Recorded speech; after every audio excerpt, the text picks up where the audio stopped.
done this at least 30 times. These were only his known victims.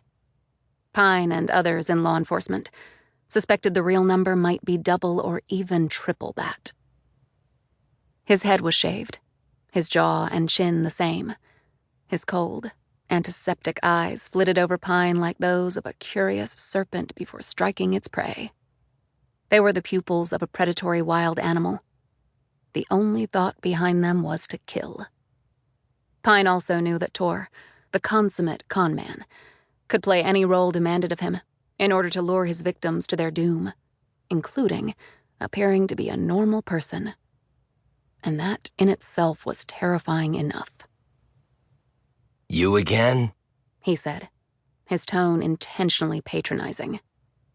"Third time's the charm," she replied evenly. "You're starting to bore me, so make it count." "I showed you Mercy's picture during the last visit." "And I said I needed more information." Despite his words about being bored, Pine knew he needed someone to try to dominate. He required attention to justify his very existence. She intended to use that to her advantage. "I've given you all I have." "All that you think you have. I mentioned that last time. I called it homework. Have you done it?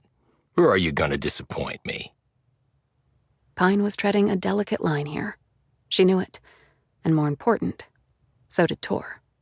She wanted to keep him engaged without allowing him to completely overwhelm her.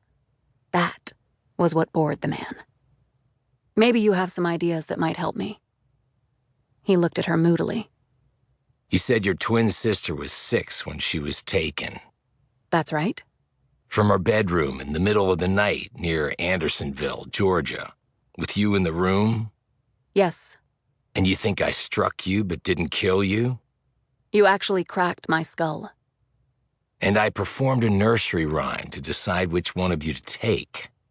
Eeny, meeny, miny, mo.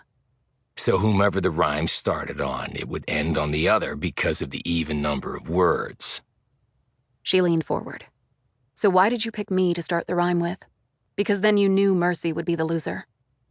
"You're going too fast, Agent Pine. You must slow down if we're to get anywhere." Pine instinctively decided to punch back. "I don't feel like wasting any more time." He smiled and rattled his shackles as he responded. "I've got all the time in the world." "Why did you choose to let me live and not Mercy? Was it just random? A coincidence?" "Don't let your survivor's guilt run away with you, and I don't have time for whiners." He abruptly smiled and added, "Even with over 30 life sentences to my name." He acted proud of his legal punishment, and she knew he was. "Okay, but it's important for me to know," she said calmly. "I cracked your skull, so you said. You could have easily died."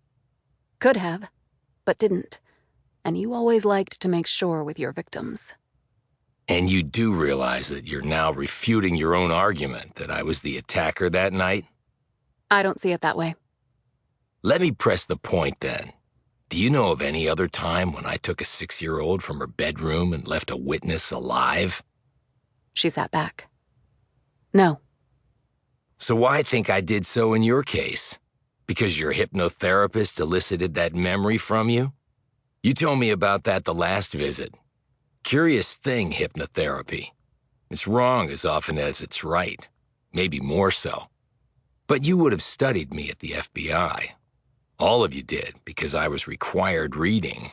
He added casually, though she could detect a glint of pride in his words. "You said you knew I was operating in Georgia around that time. So you know what I think? The hypnosis didn't produce an actual memory. It merely gave you the basis to form a conclusion at which you had already arrived based on extraneous information."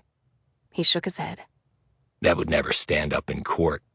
You put me there because you wanted to put me there, and you didn't have the real person to fill in the blanks in your memories. You wanted closure so badly, you're willing to accept an untruth."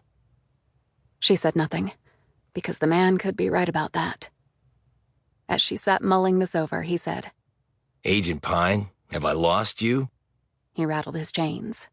"Hello, FBI. My interest meter is plummeting by the second." You